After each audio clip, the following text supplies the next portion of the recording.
반갑습니다. 반갑습니다.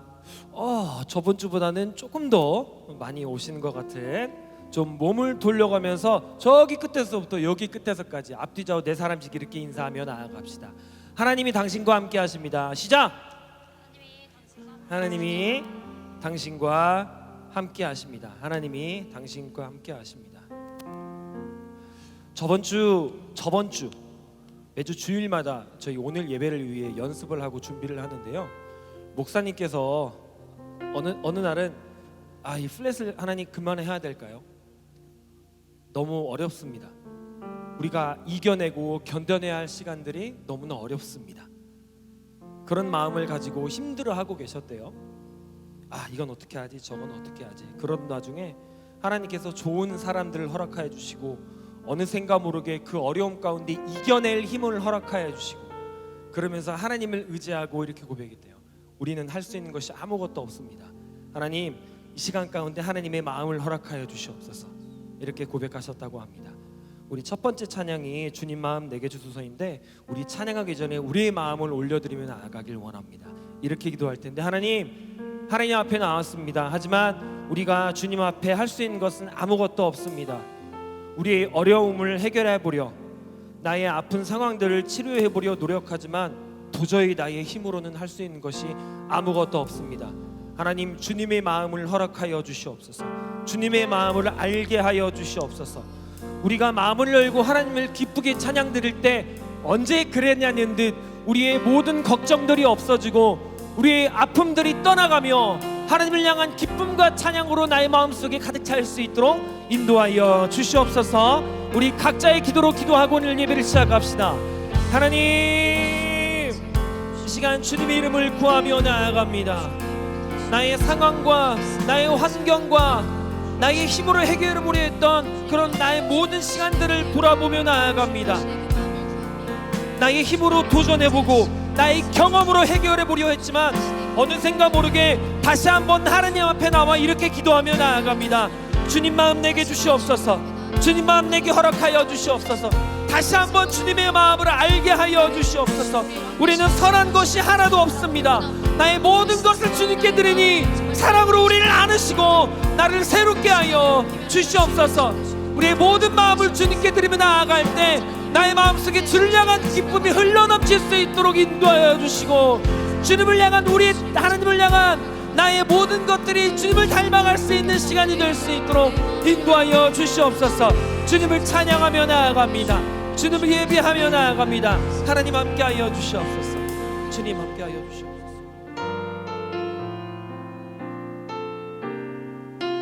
같이 고백합시다. 보소서 주님, 나의 마음은 선한 것 하나 없습니다. 그러나 내 모든 것 주께 드립니다. 사랑으로 안으시고 날 새롭게 하소서. 보소서 주님, 나의 마음은 선한 것 하나 없습니다. 그러나 내 모든 것 주께 드립니다.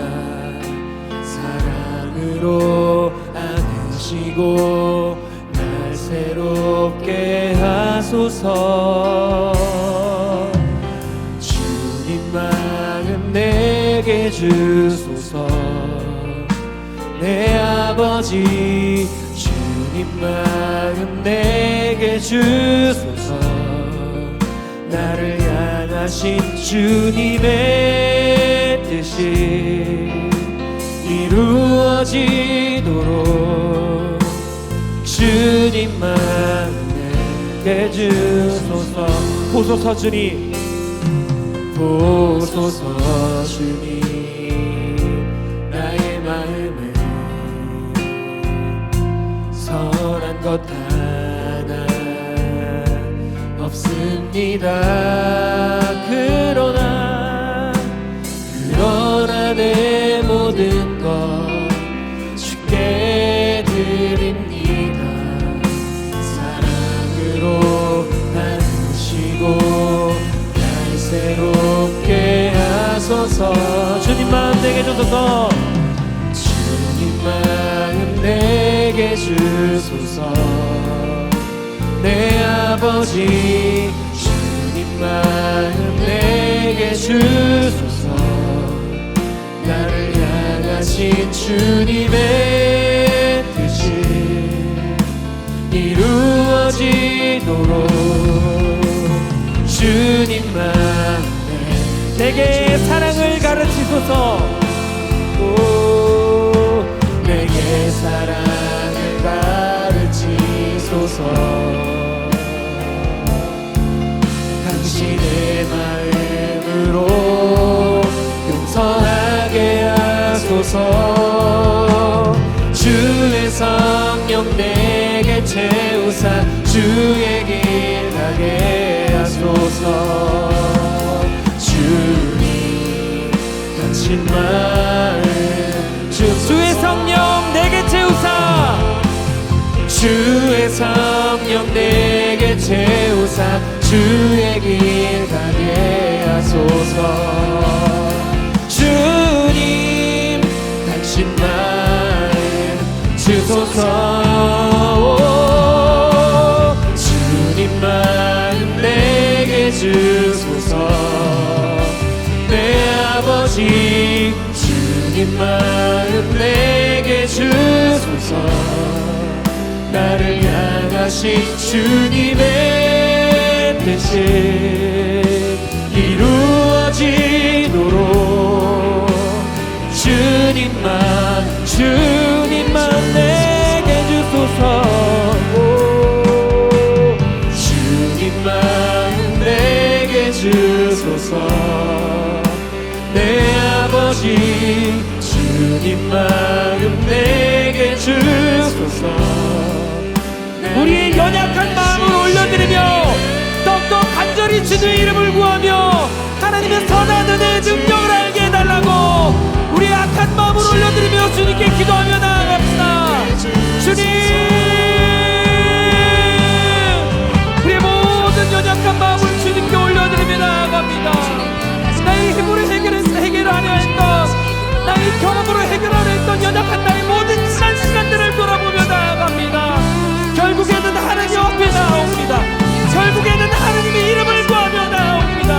하나님 없이는 아무것도 할 수 없사오니 주님 우리의 삶 가운데 감동하여 주시고 더욱더 선한 주님의 뜻을 알게 하여 주시고 나를 좋아하여 위대하신 주님의 뜻을 외치며 나아갈 수 있도록 인도하여 주시옵소서. 주님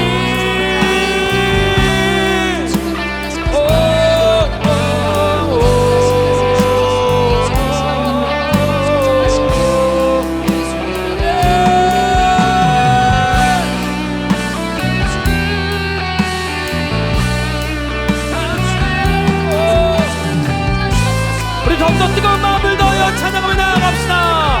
주님 마음 내게 주소서. 주님 마음 내게 주소서. 내 아버지 주님 마음 내게 주소서.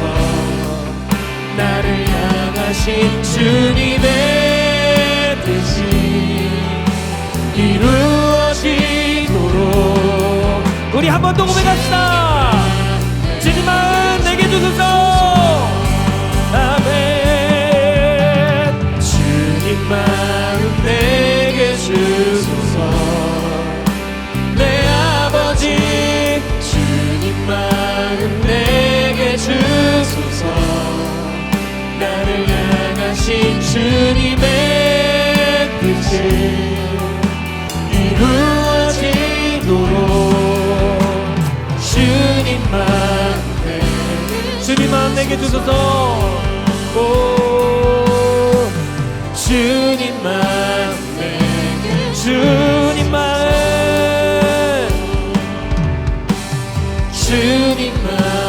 내게 주소서. 우리 연약한 자를 들어 사용하시는 주님께 감사의 찬송의 박수 올리며 나아갑시다. 할렐루야, 할렐루야, 할렐루야. 우리 그 자리에 일어나서 힘찬 목소리로 주님께 찬송하며 나아갑시다.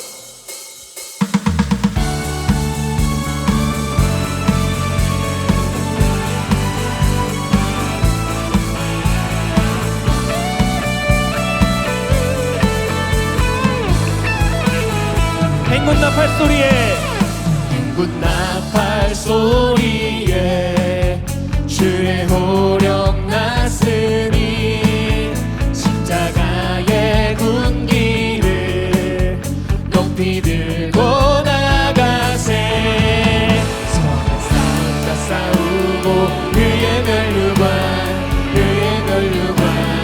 받았으리라 선한 싸움과 싸우고 그의 멸류관 예루살렘 성에서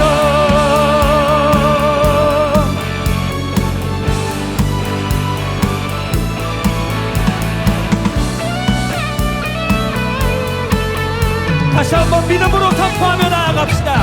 악한 마귀 권세를 모두 깨쳐버리고 승리하신 주님과 승전가를 부르세 선한 싸움과 싸우고 그의 멸류관 받았으리라 선한 싸움과 싸우고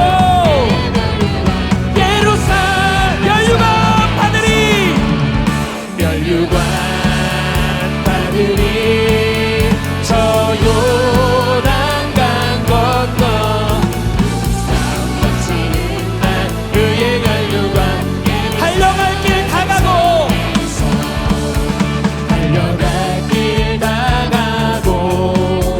싸움 모두 마친 후 주와 함께 기쁨을 용사들아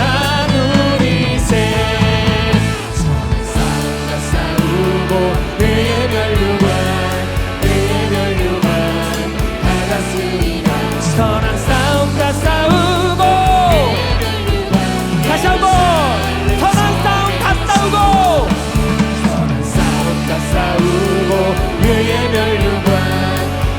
멸류관 받았으리라 싸움 다 싸우고 예루살렘 성에서 멸류관 받으리 저 요단강 건너 싸움 닥치는 날 그의 멸류관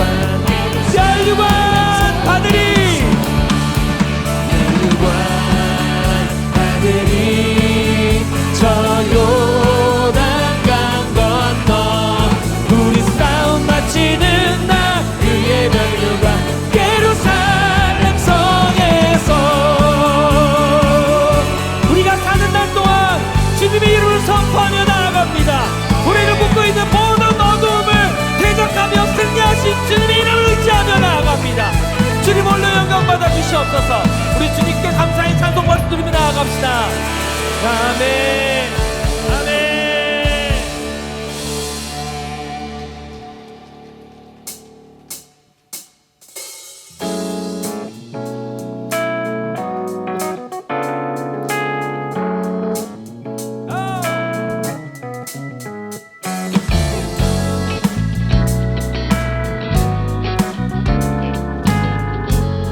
내가 늘 의지하는 예수,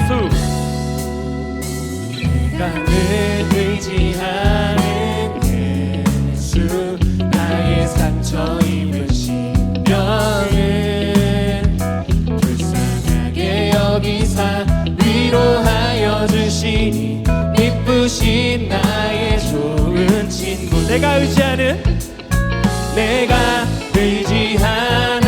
예수 나의 사모하는 친구 나의 기도 들으사 응답하여 주시니 미쁘신 나의 주의 손 의지하고 주의 손 의지하고 살 때 나를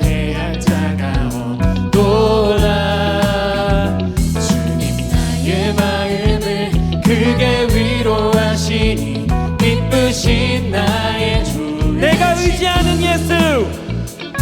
내가 의지하는 예수 나의 사모하는 친구 나의 기도 들으사 응답하여 주시니 미쁘신 나의 좋은 친구 내가 의지하는 예수 나의 사모하는 친구 나의 기도 들으사 응답하여 주시니 미쁘신 나의 좋은 친구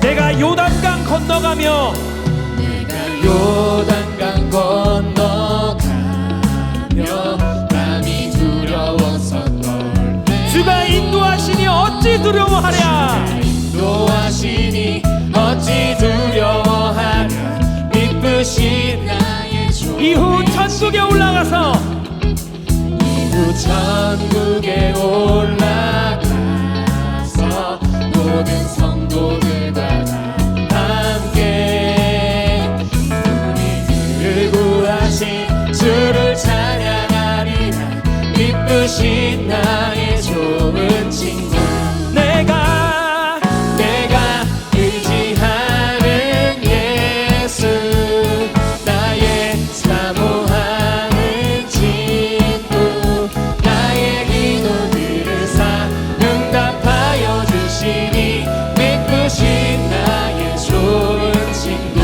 내가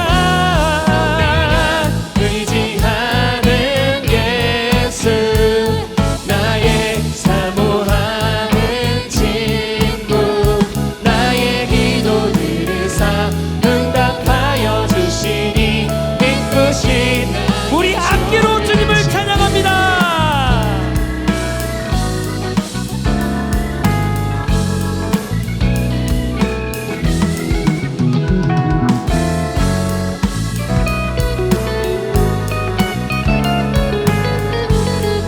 우리 목소리로 고백합니다. 내가 의지하는 내가 의지하는 예수 나의 사모하는 친구 나의 기도 들으사 응답하여 주시니 미쁘신 나의 좋은 친구 내가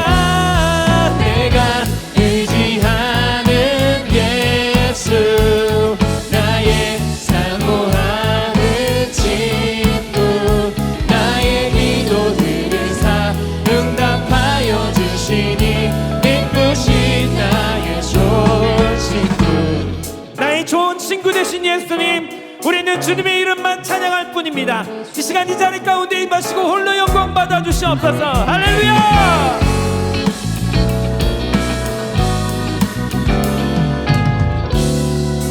우리의 친구 되신 주님께 감사의 박수를 나아갑시다. 아멘. 우리 마음 다해 주님의 이름을 찬양합니다.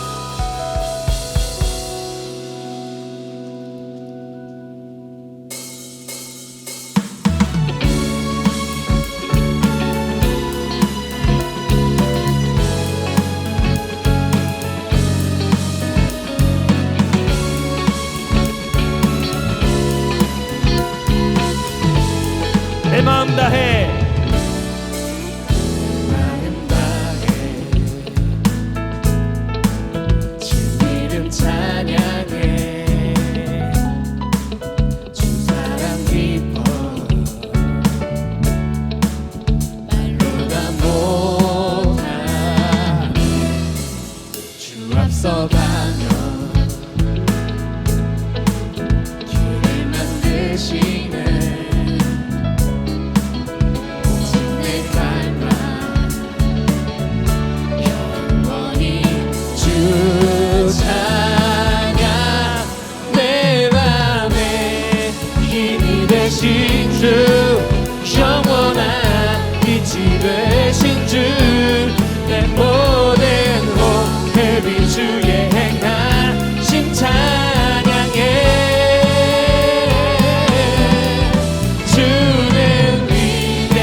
앞서가면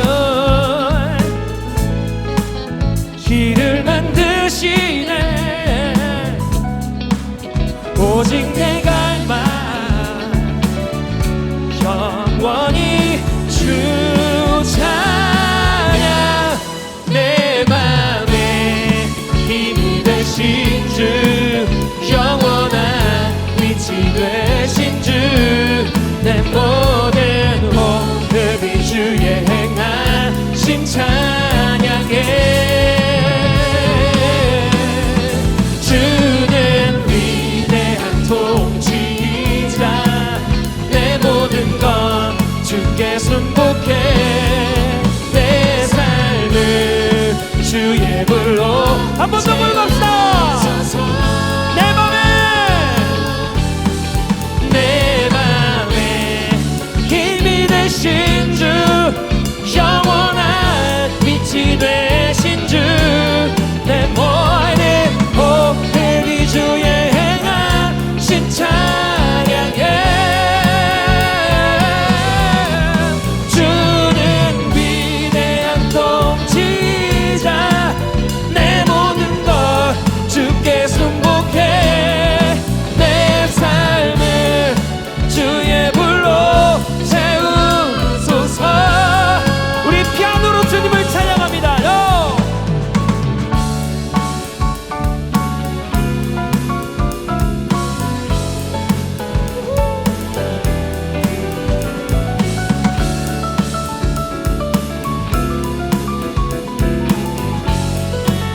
기타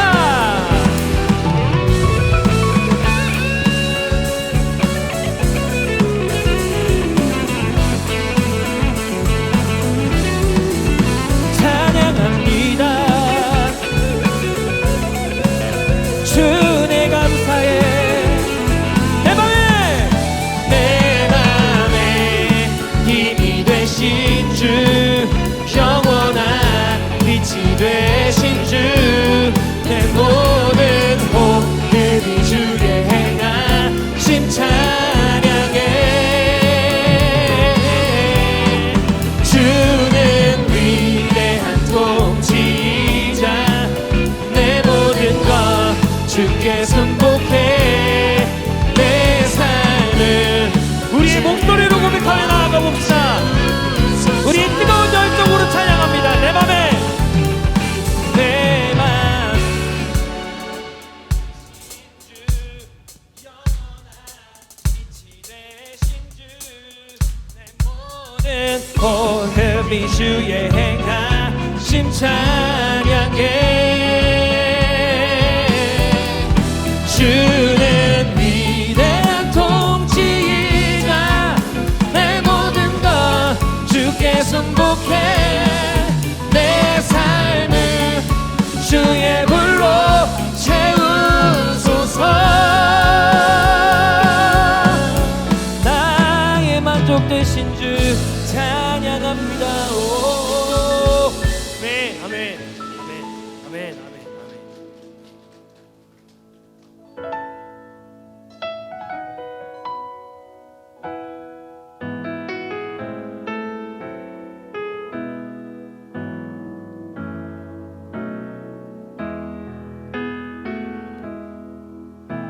내 마음속 전부를 다시는 주님, 나 당신께 숨길 것 하나 없네.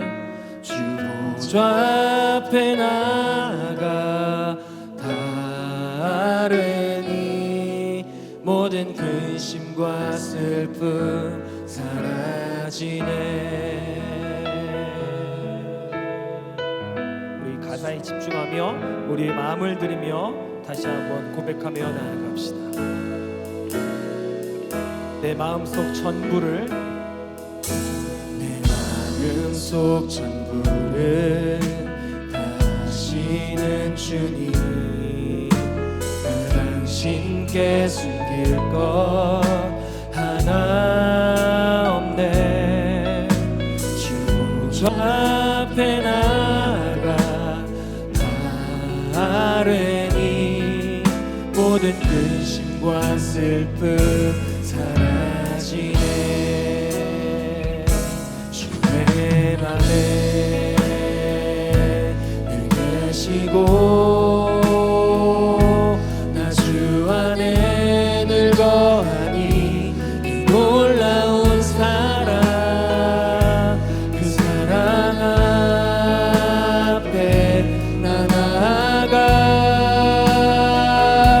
목소리 높여 찬양. 내가 어디에 있든 주 함께 하시니 내가 어디에 있든 주 함께 하시니 내가 서 있는 이곳 바로 천국. 주 앞에 나아가 나 저랑이 주의 은혜와 사랑 넘쳐나네. 주 내 맘에 늘 계시고 주 내 맘에 늘 계시고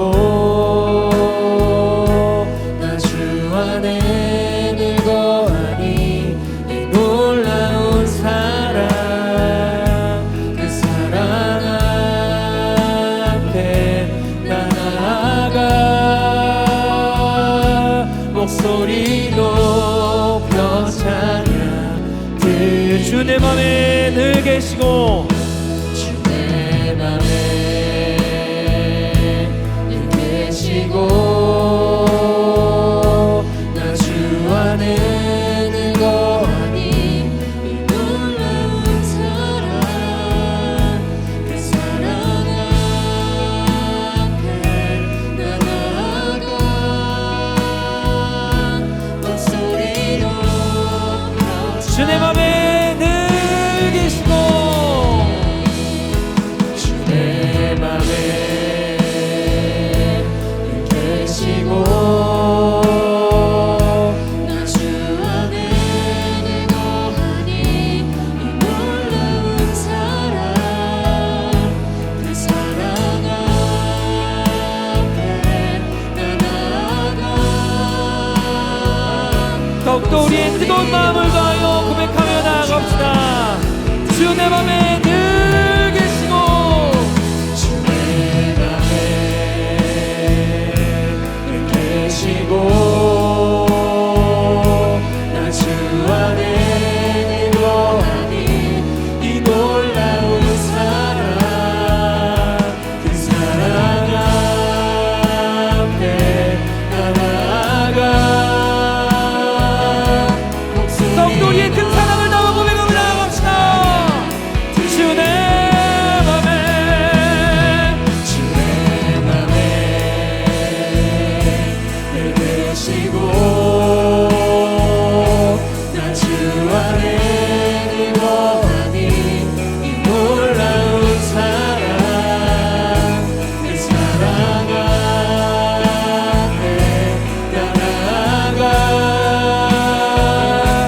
목소리 높여 찬양. 그 신계 다 볼 수도 없고 그 신계를 다 볼 수도 없고 작은 고난에 지쳐도 주께 묻기 나의 모든 삶 버티고 견디게 하시네. 그 신계획 다 볼 수 없고 작은 고난에 지쳐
예수뿐이 은혜 아니면 살아갈 수가 없네. 은혜 아니면 살아갈 수가 없네. 나의 모든 것 다 주께 맡기니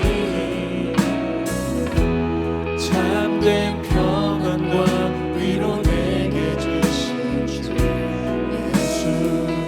우리의 목소리로 고백합시다. 은혜 아니면 살아갈 수가 없네. 은혜 아니면 살아갈 수가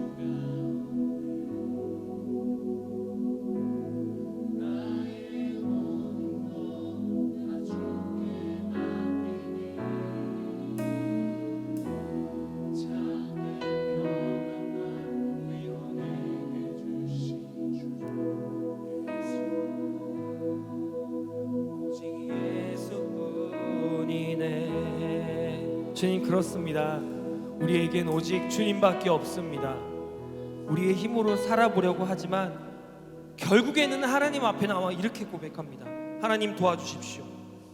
하나님의 마음을 더욱더 알게 하여 주십시오. 나의 방법과 나의 생각들을 해결해 보려 했지만 다시 한번 깨닫습니다. 우리는 주님 없이는 아무것도 할 수 없다는 것을. 하나님, 시간 가운데 더욱더 주님의 크신 마음을 알게 하여 주십시오. 주님의 선하신 뜻을 알게 하여 주십시오. 나의 생각과 나의 방법으로 나의 모든 계획이 진행되지 않을 때라도 더욱더 주님을 신뢰하며 나의 삶을 이끌어주시고 인도하여 주시는 주님만 의지하며 나아갈 수 있도록 주님 함께하여 주시옵소서. 우리 각자의 기도로 주님께 올려드리며 기도하며 나아갑시다. 주님 함께하여 주십시오. 더욱더 주님의 선하신 뜻을 알게 하여 주십시오. 감사합니다. 여러분 반갑고 또 축복합니다. 우리 옆에 계신 분들에게 좀 인사하시죠. 하나님께서 당신을 사랑하십니다. 네, 감사합니다. 네, 오늘 처음으로 목요 예배에 오신 여러분들도 계시는 것 같기도 하고, 또 아니면 또 매주 오신 분들도 있고, 어찌됐든 여러분들 사랑하고 또 축복합니다. 자, 오늘 말씀 나눠보도록 하겠습니다. 마태복음 5장 7절 말씀 나눠볼 텐데요. 함께 우리 한 절 말씀이기 때문에 같이 한번 읽어보도록 할게요. 마태복음 5장 7절 말씀, 성경 한번 찾으시고 다 함께 읽어보겠습니다. 시작. 긍휼히 여기는 자는 복이 있나니 그들이 긍휼히 여김을 받을 것이며. 아멘. 한 번 더 우리가 선포하고 그리고 아멘으로 크게 화답했으면 좋겠습니다. 한 번 더 읽겠습니다. 시작. 긍휼히 여기는 자는 복이 있나니 그들이 긍휼히 여김을 받을 것이며. 아멘. 이 축복이 여러분들 가운데 있기를 간절히 소망합니다. 제가 좀 감기가 걸려가지고 목소리가 좀 그나마 조금 많이 좋아지긴 했어요. 그래서 홍 목사님한테 옮겨가지고 제가 지난주에 홍 목사님이 감기 걸려 있는데 같이 살진 않는데 이상하게 옮기네요. 그래서 제가 지금 조금 목소리가 좋지 않아도 양해 부탁드리겠습니다. 자, 오늘은 팔복의 이야기 가운데 긍휼이라는 제목을 가지고 함께 좀 나눠 보려고 합니다. 쉬운 성경에서는 긍휼을 자비로 표현을 하고 있습니다. 쉽게 말하면 긍휼과 자비는 같은 말이라고 생각하시면 됩니다. 자비다라고 생각하면 보통 우리는 어떤 생각을 하냐면 고상하고 품위가 있는 라이프 스타일로 우리는 좀 생각을 하고 그렇게 오해하는 사람들도 있죠. 각박하게 살지 않는 사람들이 그 사람들의 여유로움에서 다른 사람들을 돌아볼 수 있는 마음을 자비다라고 생각을 하고 있는데, 오늘 성경에서 말하고 있는 그 자비는 착각입니다. 그건 절대 하나님께서 그 말씀을 하는 것이 아니라, 성경학자 존 스토트의 말을 빌리면 자비는, 긍휼, 이 자비는 다른 사람과의 관계에서 드러나야 하는 그리스도의 인격적 특징이다라고 이야기를 하고 있어요.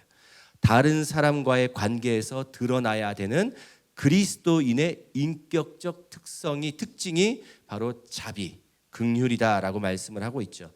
보통 우리가 긍휼이다라고 이야기를 하면 사전적 의미는 불쌍히 여겨서 도와주는 것, 이게 사전적 의미의 긍휼을 말합니다. 그런데 오늘 제가 아까 말씀드렸던 것처럼 오늘 성경에서 말씀하고 있는 그 긍휼은 불쌍히 여겨서 그 사람들을 도와주는 것을 뛰어넘는 것이 오늘 우리에게 말씀하시고 계시는 긍휼이죠.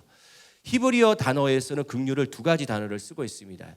라함이라는 단어를 쓰고 있고요. 또 하나는 헤세드, 우리가 많이 알고 있는 단어 가운데 헤세드라는 단어를 쓰고 있죠. 라함은 어떤 의미를 가지고 있냐면 상대방의 처지를 깊이 이해하면서 그들의 입장에서 슬픔을 느낀다라는 것이 라함이라는 단어의 뜻을 가지고 있어요. 그런데 두 번째 단어 헤세드, 헤세드는 자비라는 의미를 가지고 있는데 여기서 조금 더 나아가요. 한 걸음 더 나아가서 상대방의 감정에 공감할 뿐만 아니라 그의 자리에 내려가는 것이고 그와 함께 고통당하는 것을 헤세드다라고 표현을 하고 있는 것이죠. 근데 오늘 성경에서 말씀하고 있는 이 긍휼, 이 자비는 헤세드의 자비와 똑같습니다. 그 의미다라고 생각을 하시면서 오늘 성경을 읽어가시고 말씀을 들으시면 될 것 같아요. 제가 조금만 더 설명을 해보면 긍휼, 이 자비라고 하는 것은 하나님께로부터 흘러나온 것과 연결되어져 있다는 것이죠. 무엇을 말하느냐면 하나님께서 긍휼의 시작인 것이고 그리고 하나님께서 긍휼하심으로 우리 가운데 그 긍휼을 보이셨다라는 것을 성경에서 말씀하고 있다는 거예요. 누가복음 6장 36절 한번 찾아보겠습니다. 누가복음 6장 36절 자, 다 찾으셨으면 한번 읽어볼까요? 네, 제 아들이 성경을 빨리 말하고 빨리 읽으라고 하지 말라고 하더라고요. 한참 찾고 있는데 빨리 읽는다고. 그래서 저는 아들 말 잘 들어요. 자, 누가복음 6장 36절 시작. 너희 아버지의 자비로우신 같이 너희도 자비로운 자가 되라. 자, 뭐라고 말씀하세요? 너희 아버지의 자비로움 같이 너희도 자비로운 자가 되라라고 말씀하신 것처럼 이 자비, 이 긍휼은 누구로부터 시작이 되냐면 하나님으로부터 시작이 된다는 것이죠. 하나님께서 우리에게 자비를 베푸시고 또 그 긍휼을 보여주셨는데 그 자비와 그 긍휼의 클라이막스가 무엇이냐면 그 아들 예수 그리스도를 십자가에 내어주셔서 우리를 살게 해주신 그 긍휼하심으로 우리의 인생을 새롭게 하셨다는 거예요. 그 긍휼하심, 이 긍휼하심을 보여주시는 말씀이 빌립보서 2장 5절에서 8절 말씀입니다. 자, 우리 성경 한번 다시 한번 찾아보겠습니다. 빌립보서 2장 5절에서 8절 말씀, 빌이라고 써져 있는 곳에 찾으시면 되겠습니다. 자, 이 말씀 한번 같이 한 목소리로 읽어보겠습니다. 시작. 너희 안에 이 마음을 품으라. 곧 그리스도 예수의 마음이니 그는 근본 하나님의 본체시나 하나님과 동등됨을 취할 것으로 여기지 아니하시고 오히려 자기를 비워 종의 형체를 가지사 사람들과 같이 되셨고 사람의 모양으로 나타나사 자기를 낮추시고 죽기까지 복종하셨으니 곧 십자가에 죽으심이라. 믿으시면 아멘 하십시오. 빌립보서 2장 5절 말씀, 너희 안에 이 마음을 품으라. 곧 그리스도 예수의 마음이라는 이 구절을 쉬운 성경에서는 어떻게 표현하고 있냐면 예수님처럼 생각하고 행동하십시오.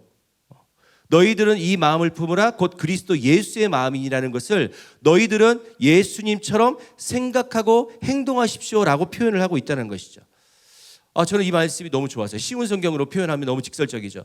예수님처럼 생각하고 예수님처럼 행동하십시오. 그러면서 6절과 7절에서는 하나님께서 우리에게 보여주셨던 긍휼의 모든 엑기스가 다 6절 7절에 나와 있는데 무엇라고 표현하고 있냐면 예수님은 하나님과 같은 분이셨지만 그 모든 자리를 다 버리시고 우리와 함께 계셨다고 말씀하고 계시는 거예요. 그러면서 종의 마음과 종의 모습을 가지고 우리와 같이 되셨다. 이게 조금 쉽게 제가 설명을 하면 예수님은 하나님과 같은 분이셨습니다. 하지만 그 모든 하나님과 같은 자리를 다 내어버리시고 우리 가운데 오셔서 이 땅 가운데 오셔서 이 땅 가운데서 왕으로 오신 것이 아니라 종의 모습과 종의 자리로 오셔서 우리와 같이 되셨다라고 말씀하고 계시는 것이죠. 그리고 그 모습이 십자가에 달려 죽으심으로 말미암아 우리 가운데 나타나셨다라고 말씀을 하고 있다는 거예요.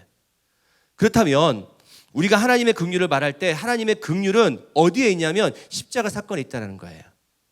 하나님의 긍휼을 말할 때 우리는 다른 것이 아니라 십자가의 사건을 통해서 하나님의 긍휼을 우리는 깨닫게 되어지는 것이죠. 주님은 하늘 보좌 모든 영광을 버리시고 또 사람의 몸으로 이 땅 가운데 태어나시고 또 우리와 같이 되셔서 우리와 함께 잠을 자시고 우리와 함께 눈물을 흘리시고 우리와 함께 외로움과 우리와 함께 상처 속에 들어오셔서 주님은 그 상처를 치유하시는 분이시고 우리를 구원하신 분이시라는 것이죠. 그분이 바로 예수 그리스도시라는 거예요. 그 주님은 우리의 친구가 되어 주셔서 우리의 모든 고통과 우리의 모든 눈물과 우리의 아픔을 다 귀 기울여 주시기 위해서 우리 가운데 친히 인간의 몸으로 오셨다라고 말씀하고 있는 것이죠. 그래서 오늘 마지막 드렸던 찬양처럼 주님의 크신 계획은 내가 알 수 없지만 내가 버티고 견디는 이유가 바로 여기에 있는 것 아니겠습니까? 우리의 아버지이시기 때문에 아버지로만 끝나는 건 아니지 않습니까?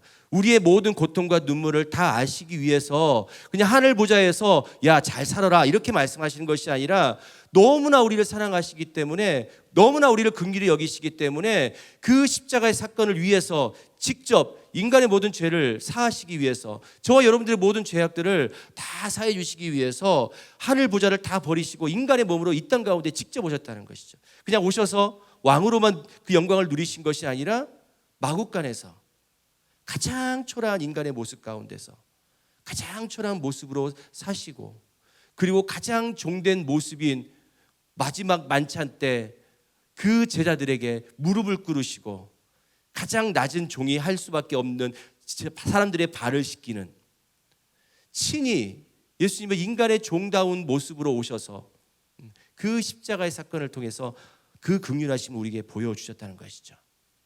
그렇기 때문에 우리가 위로가 있지 않겠습니까? 그렇기 때문에 우리가 오늘도 버티고 견디며 살아가는 거 아니겠습니까? 우리 이 말씀 한 번 더 찾아봤으면 좋겠는데요. 에베소서 2장 4절에서 6절 에베소서 2장 4절에서 6절 말씀인데 한 번 더 이 말씀을 빌립보서 바로 앞에 있습니다. 읽어보겠습니다. 시작. 긍휼이 풍성하신 하나님이 우리를 사랑하신 그 큰 사랑을 인하여 허물로 죽은 우리를 그리스도와 함께 살리셨고 너희는 은혜로 구원을 받은 것이라 또 함께 일으키사 그리스도 예수 안에서 함께 하늘에 앉히시니 아멘.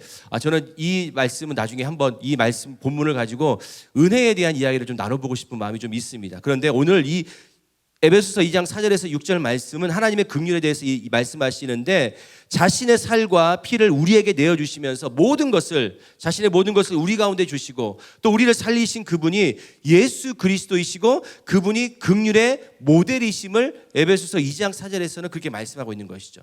긍휼이 풍성하신 우리 하나님께서 우리를 사랑하셔서 그 큰 사랑으로 인하여서 허물로 죽을 수밖에 없는 우리를 이 땅 가운데 오셔서 우리를 살리셨고 함께 일으키시고 하늘 보좌에 앉히셨다는 것이죠.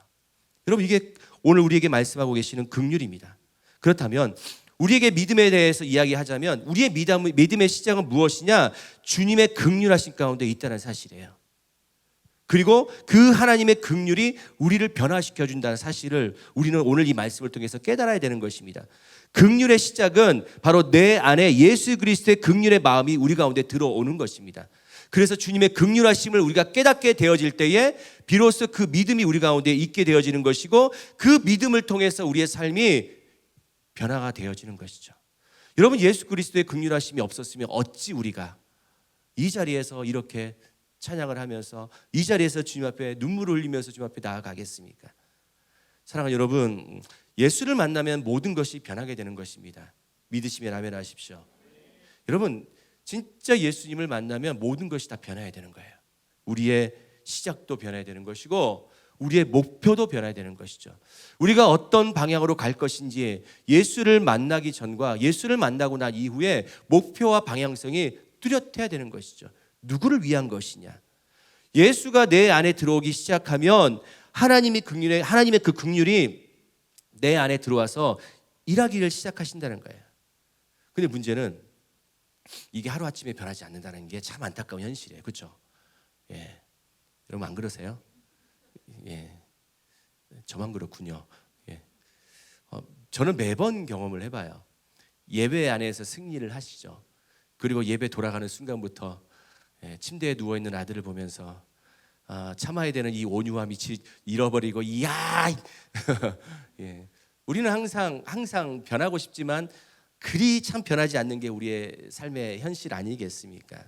하루아침에 변하지 않죠. 여전히 우리는 세상 중심이고 여전히 우리는 이기적이고 여전히 우리는 마음이 변하지 않습니다. 그러나 그럼에도 우리가 우리 마음 가운데 변화가 되는 것은 무엇이냐면 아주 이기적이고 아주 세상적인 모습이어도 내 안에 예수님이 계시다는 믿음의 확신을 가지고 있기 때문에 긍휼하심이 내 안에 조금씩 일어나기 시작한다는 거예요.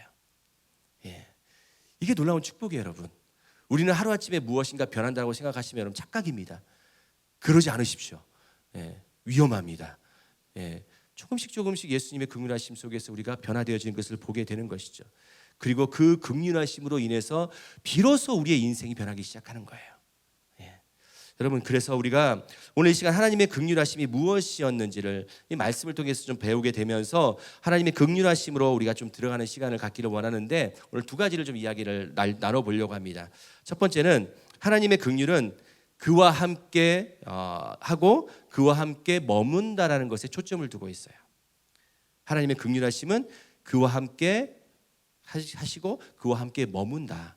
로마서 12장 15절 말씀 한번 읽어보겠습니다.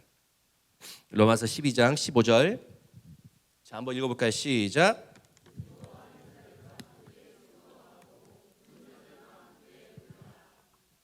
아멘이십니까? 예, 서로 마음을 같이 하고 높은 데 마음을 두지 말고 오히려 낮은 데에 마음을 두면서 스스로 지혜롭게 하지 말라라는 것이 16절 말씀까지 이어지는데, 제가 이 말씀 가운데 주목하고 싶은 것은 무엇이냐면 즐거워하는 자들과 함께 즐거워하고 우는 자들과 함께 울라라고 하는 여기 단어에서 중복되는 것, 함께하라는 거예요. 함께하라. 즐거워하는 자들과 함께하고 우는 자들과 함께하라는 것이죠. 쉽게 말하면 무엇입니까? 마음을 서로 같이 하라는 것이죠. 여러분, 하나님의 긍휼하심은 첫 번째 무엇이냐? 함께하는 것입니다. 원래 긍휼이라 가지고 있는 그 언어적 표현이 함께 고통받는다는 뜻을 가지고 있어요. 근데 여기서 중요한 것, 오늘 함께한다라는 것. 하나님의 그 긍휼하심이 실제적으로 내 삶 가운데 나타날 때는 마치 하나님께서 우리에게 베풀어 주신 것처럼 우리도 베푸는 것이죠. 우리의 시간을 나누고 우리의 재정을 나누고 또 우리의 마음을 나누는 것인데, 그때 우리가 어떤 태도를 가져야 하냐면 함께 즐거워하고 함께 울고 마음을 함께하는 것, 이런 마음을 가져야 되는 것이 하나님의 긍휼하심이라는 거예요. 우리는 긍휼이라는 이야기에 될 때, 그 긍휼이라는 그 단어 속에서 삶을 이야기하게 될 때에 어떤 생각을 하냐면, 내가 무엇을 좀 해서 도와주면 좋겠지? 무엇을 해서 도와줄 수 있을까? 내가 가지고 있는 것 얼마를 나눠줘야 저 사람에게 도움이 될까? 이거 줄까? 저거 줄까? 그렇게 생각하는 것은 여러분 결국엔 자기 자랑이에요. 이것이 나에게 우월감을 만드는 것입니다. 그런 사람들의 생각 중에 하나가 뭐냐면, 내가 그렇게 베푼 사람이 변화가 없으면 실망을 해요.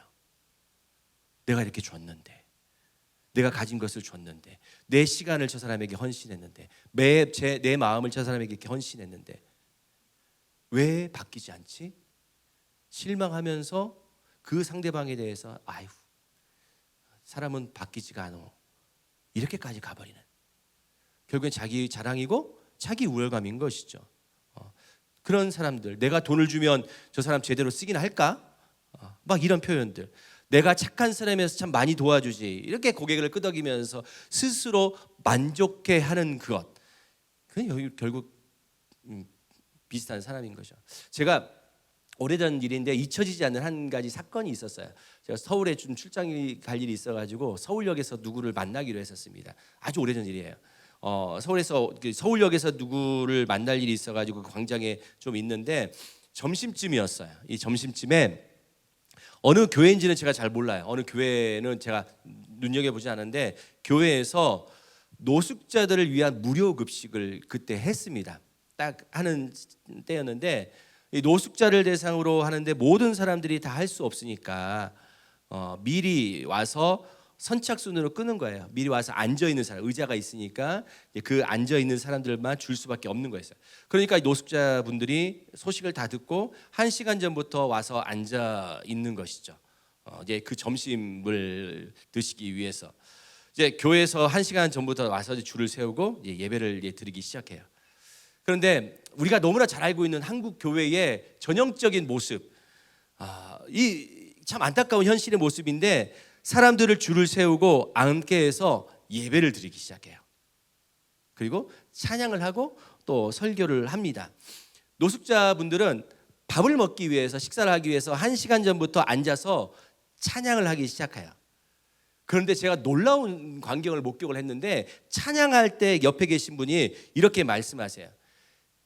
성도분이세요. 뭐라고 말씀하냐면 크게 찬양하세요. 이렇게 얘기하는 거예요. 노숙자분들에게. 그러니까 또 이분들은 또 크게 박수치면서 모르는 노래지만 막 따라 부르려고 해요. 그러다가 목사님이 나와서 설교를 합니다. 설교 중간중간에 성도님 한 분이 뭐라고 말씀하시냐면 아멘 하세요. 이렇게 얘기하는 거예요. 그러니까 옆에 있는 분들이 이제 노숙자분들이 아멘 또 아멘 막 이렇게 또 뭐 말씀을 하시는 거죠. 왜 이렇게 아멘을 하고 왜 이렇게 박수를 칠까? 뭡니까? 밥 한 끼 먹으려고 뭐 이런 거잖아요. 예배가 다 끝났어요. 이제 밥을 먹기 위해서 줄을 서서 막 있는데 노숙자 한 분이 그런 얘기를 하는 걸 제가 들었어요. 옆에서 정말 충격적인 이야기였어요. 아이 참네. 밥 한 그릇 주면서 별 지를 다 하네. 이 욕을 하는 거죠. 밥 한 끼 주면서 별 이게 좀 표현하면 별 쇼를 다 하네. 뭐 이런 여러분 이건 심각한 한국 교회의 모습이지 않겠나는 전 생각이 들어요. 우리는 하나님의 긍휼은 내가 조금 더 많은 것을 가지고 있어서 부족한 사람에게 손을 내밀어서 자비를 베푸는 것이 전혀 아닙니다. 높은 자리에 앉아 있는 사람이 낮은 자리에 있는 사람에게 뭐 하나 준다고 해서 그것을 받는 자들은 오히려 창피하게 만드는 것이고 받는 자들은 부끄럽게 만드는 그의 잘못된 긍휼인 거예요. 누군가는 우월감에 빠져 있겠죠. 그런데 누군가는 자존감이 무너져 버리게 되어지는. 여러분 그것을 만약에 긍휼이라고 한다고 하면 오늘 마태복음 5장 7절에 나와 있는 이 긍휼이 과연 예수님께서 말씀하시는 긍휼일까? 전혀 그렇지 못하다는 것이죠. 예수님께서 말씀하시는 이런 긍휼의 사람은 전혀 행복하지 못한 거예요. 오히려 이런 긍휼은 차별을 낳은 것이고요. 오히려 이런 긍휼은 비교를 낳은 것이죠. 오히려 이런 긍휼은 한 사람에게는 열등감을 주게 하는 것이고 한 사람에게는 우월감을 낳게 하는 긍휼인 거예요. 하나님의 긍휼은 이것과 전혀 다른 것이죠. 하나님의 긍휼은 무엇이냐면 하나님과 함께 사는 것, 그들과 함께 웃고 그들과 함께 운다라는 것이죠. 수년 전에 저희 학교에 남학생이 급하게 저를 찾아왔어요. 좀 상담을 하고 싶어가지고 급하게 와서 상담해 준 적이 있는데 이 친구가 어떤 어려움이 있었냐면 고등학교 때부터 공황장애를 앓고 있었던 친구였어요. 어렵게 공황장애 극복을 하면서 대학을 들어왔어요. 근데 신앙생활도 잘하던 친구예요. 그런데 마침 그날 또 공황장애가 온 거예요. 심하게. 그래서 어떻게 할지 몰라가지고 마침 이제 교회 크리스찬이기도 하니까 목사님을 찾아야겠다 싶어가지고 저한테 찾아온 것이죠. 가만히 이 친구를 보니까 자존감이 완전히 무너져 있는 상태로 온 거예요. 자기가 고등학교 때부터 공황장애가 와서 몇 번 죽고 싶은 마음이 들었던 이야기들을 쭉 이야기를 하면서 마지막에 저한테 이렇게 물어보는 거예요. 하나님, 목사님, 저는 기도도 많이 하거든요. 저는 교회에서 신앙생활도 정말 잘해요. 저희 부모님들도 다 그렇게 신앙생활 잘하시고요. 그런데 왜 하나님 나에게 고통 줄까요? 그 이유가 도대체 뭐예요? 어린 이 20살 학생이 저한테 그 질문을 하는데 사실 솔직히 저는 공황장애를 겪어보지 못했고 그래서 그 친구가 얼마나 힘들지는 솔직히 모르겠어요. 그러다 보니까 솔직하게 제가 무엇을 위로해야 될지를 모르는 거예요. 목회자가 갖는 가장 큰 어려움이 이거더라고요. 위로를 해줘야겠는데 그렇다고 해서 어떻게 내가 그 상황을 경험하지 못했기 때문에 야, 나 네 마음 이해해 이렇게 얘기가 되겠습니까? 나는 그런 경험을 해보지 않았는데 이 질문을 하게 되니까 문득 그래 주의 말씀이 위로가 되는 것이지 이 생각이 들었어요. 그래서 우리가 작년에 1월 달부터인가요? 제가 요한복음을 쭉 말씀을 나눴으면서 나면서부터 눈먼 자에 대한 이야기를 제가 한번 나눴었죠. 그러면서 엄마 저 사람은 누구의 죄 때문에 저렇게 태어나면서부터 눈이 멀었어? 라고 이야기했던 그때 그 예수님께서 하셨던 말씀이 너무 생각난 거예요. 너 부모의 죄 때문이 아니다. 너를 통해서 하나님의 하실 일들이 나타나기를 원한다. 이 말씀을 제가 요한복음 9장의 말씀을 쭉 읽어주면서 같이 기도해 줬어요. 그런데 너무나 감사한 건 이 친구가 위로가 된 거예요. 그리고 그래, 하나님께서 나에게 하실 일들이 뭐가 있겠지라는 생각을 가지고 이 친구가 이제 돌아간 거예요. 언제든지 와라. 언제든지 하고 싶으면, 언제든지 힘들면, 언제든지 하나님 불평하고 싶으면 나한테 와라. 막 왔어요. 매번 올 때마다 하나님의 긍휼하심이 그 친구를 만져주는 거예요. 저도 그걸 느끼는 거예요. 야, 내가 할 수 있는 게 아니라 하나님께서 말씀을 통해서 쭉 만져주심이 계속 느끼는 거죠. 그러다가 한동안 안 와요. 왜 안 오지? 잘 뭐 됐나? 너무 감사하다고 생각이 좀 들어서 저도 잊고 있다가 한동안 안 오길래 너무 소식이 궁금해서 전화를 했죠. 야, 요즘 너 안 온다? 그랬더니 목소리가 웃으면서 목사님, 저 여자친구 생겼어요. 예. 야, 이 배신자야. 솔직히 너무 감사했어요. 그런데 이 여자친구가 그 친구의 아픔을 너무나 잘 알고 있는 거예요. 공황장애 있다는 것도 알고 있는데 그럼에도 불구하고 하나님께서 그 위로자로 보내주셨더라고요. 이게 여러분 하나님의 긍휼하심이죠. 함께 웃고 또 함께 울 수 있는 것, 이것이 긍휼의 태도이고 긍휼의 마음인 거죠. 마음과 마음이 하나로 묶어서 통하는 것, 여러분 이게 긍휼이에요. 두 번째 긍휼은 제가 오늘 좀 이 이야기로 좀 말씀 나누고 싶어서 사실 좀 고민을 하다가 이 말씀으로 좀 다시 돌아왔는데, 하나님의 긍휼은 영혼의 필요를 채워주는 것이 하나님의 긍휼입니다. 예, 여러분 약한 자들과 소외된 자들을 돕는 것 참 중요해요. 제가 아까도 계속 말씀을 드렸죠.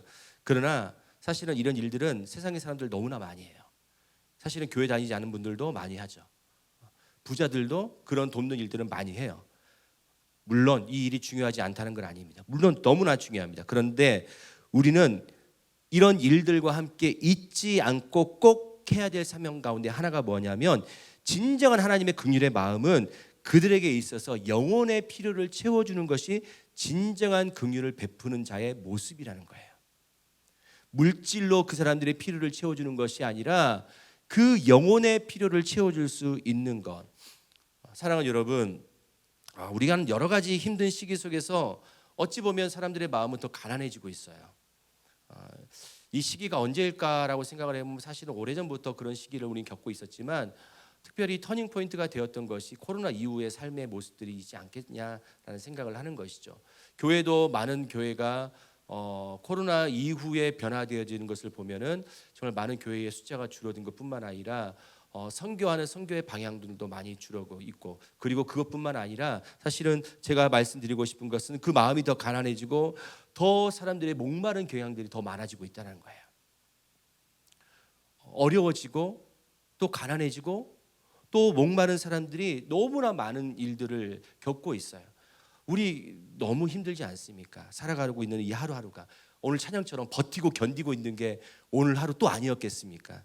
그런데 우리 삶 주변에 보면 이렇게 힘들고 어려운 자들, 이렇게 고통당하는 자들에게 우리 가운데 충만한 예수 그리스도의 그분의 사랑과 그분의 은혜를 우리가 줄 수 있는 아름다운 기회가 될 수만 있다면 여러분 얼마나 좋겠냐. 이게 주님께서 우리에게 말씀해 주시는 긍휼, 영혼의 필요를 채워주는 긍휼이라는 것이죠. 우리는 이미 예수 그리스도의 사랑 가운데 있지 않습니까? 예수 그리스도의 은혜 가운데 있는 분들 아니십니까? 아멘이시죠? 그러면 우리는 더 어렵고 더 힘들고 더 강팍해서 그 마음 가운데 어떤 위로함도 어떤 힘도 날 수 없는 자들에게 예수 그리스도의 마음으로 나아갈 수 있는 것, 그분들의 삶 가운데 필요를 채워줄 수 있어야 되는데, 그것이 우리 가운데 어떻게 일을 해야 될 것인가, 두 가지만 구체적으로 적용을 해봤으면 좋겠습니다.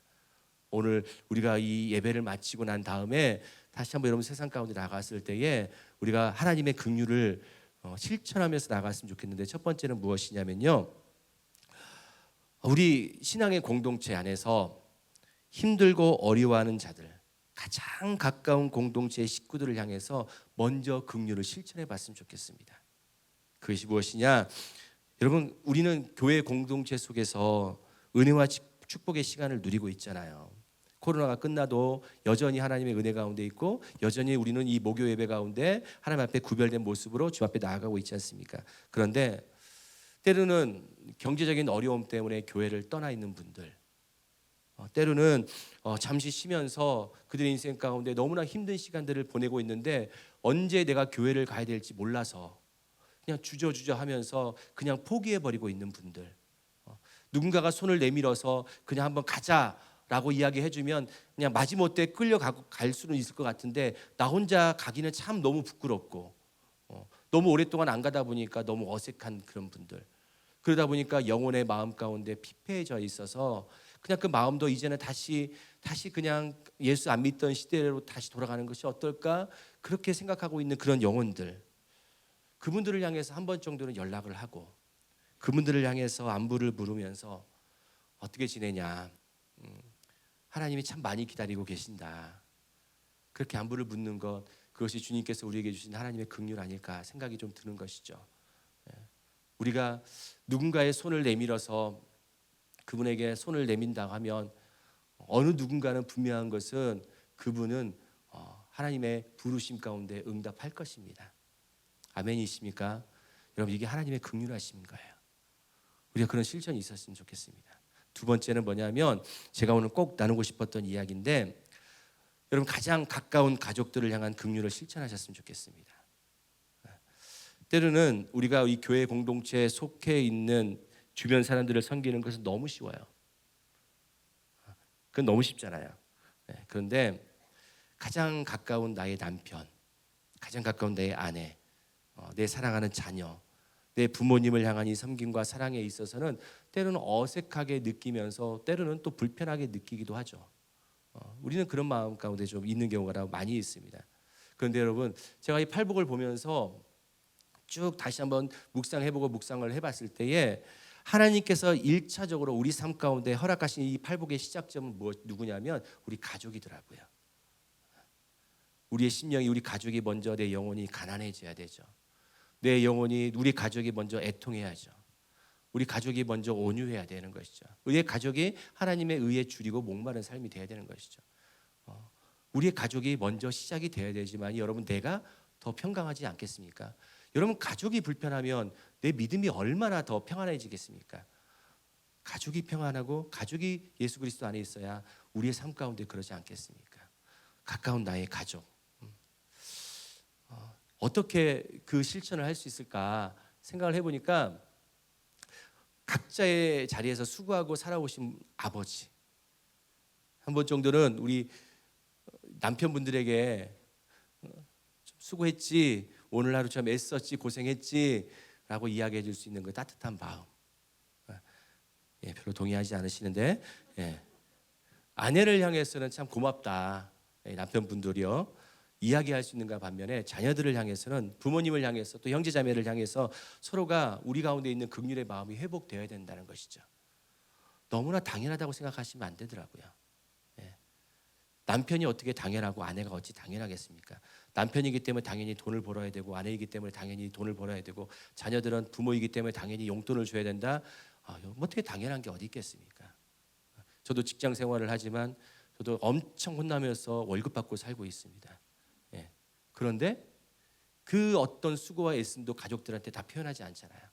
내가 직장에서 이렇게 혼나고 왔으니까 내 모든 화는 네가 다 받아. 어디 그러지 않지 않습니까? 다 숨죽이면서 내가 얼마나 수고하는지, 내가 얼마나 고생하는지 니들이 알아?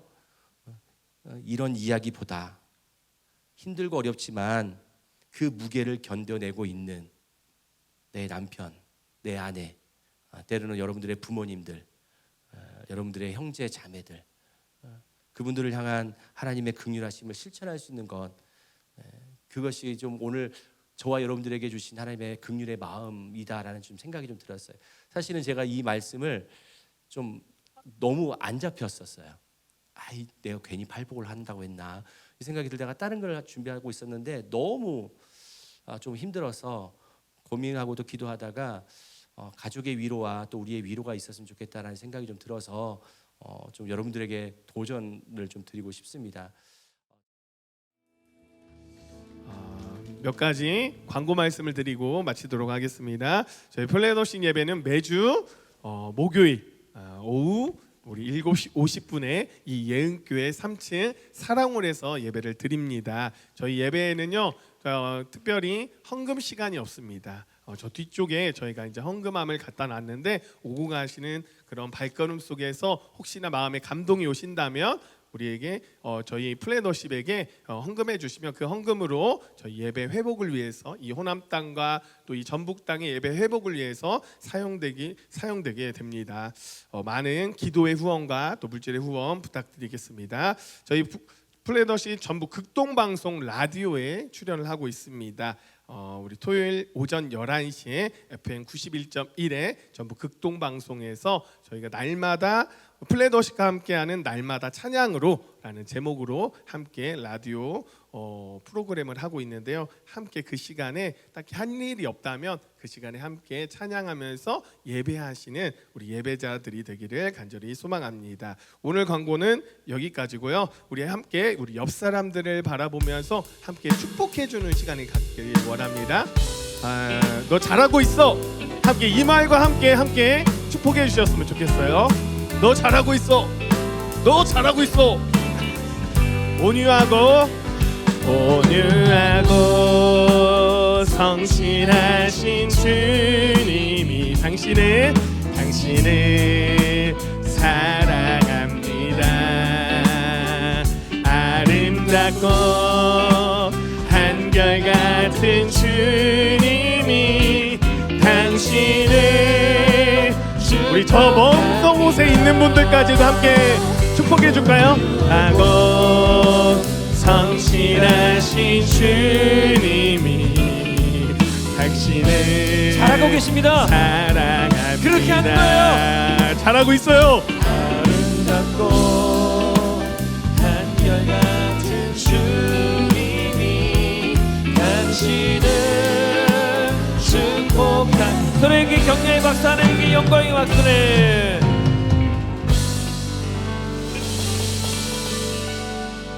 우리 그 자리에 일어나서 더욱더 주님께 감사함으로 마지막 찬양 드리고 예배를 마치도록 하겠습니다.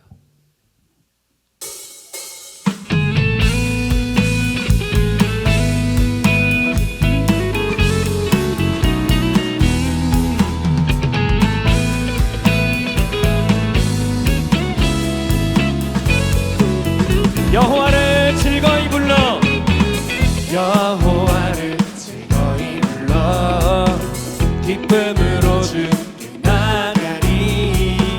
여호와 하나님 난 주의 백성 기르시는. 믿으십니까? 여호와를 즐거이 불러, 기쁨으로 주께 나가리. 여호와 하나님 난 주의 백성 기르시는. 감사함으로 주를 높이며 문에 들어가서 찬송함으로 그 이름을 송축하지. 감사함으로 주를 높이며 그 문에 들어가서 찬송함으로 우리 이쁜 자매들의 목소리로 찬양해 봅시다. 여호와를 즐거이 불러. 여호와를 즐거이 불러, 이뻐 기쁨으로 주께 나가리. 여호와 하나님 난 우리 잘생긴 남자들의 목소리로 여호와를 즐거이 불러, 기쁨으로 주께 나가리. 여호와 하나님 주의 백성 기르시는. 감사함으로 주를 높이며 그 문에 들어가서 찬송함으로 그 이름을 송축하지. 감사함으로 주를 높이며 그 문에 들어가서 찬송함으로 그 이름을 송축할지어다. 주의 사랑과 인자하심이 영원하고 주의 성 한 번 더 찬양합니다. 대대의 빛이로다. 주의 사랑과 주의 사랑과 인자하심이 영원하고 주의 성실하심이 대대의 우리 목소리 높여 대대의 빛이로다. 주를 높이며 큰 문에 들어가서 찬송함으로 그의 우리 아름다운 목소리로 찬양합니다. 감사함으로 원, 투 감사함으로 주를 높이며 큰 문에 들어가서 찬송함으로 그 이름을 우리 여러분들만 축하 감사함으로 원, 투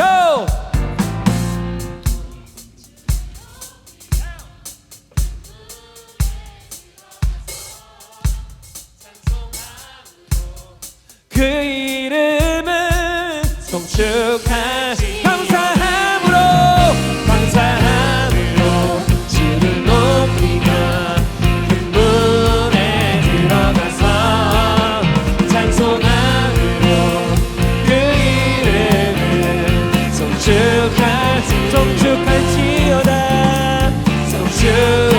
송축할지어다 송축할지어다.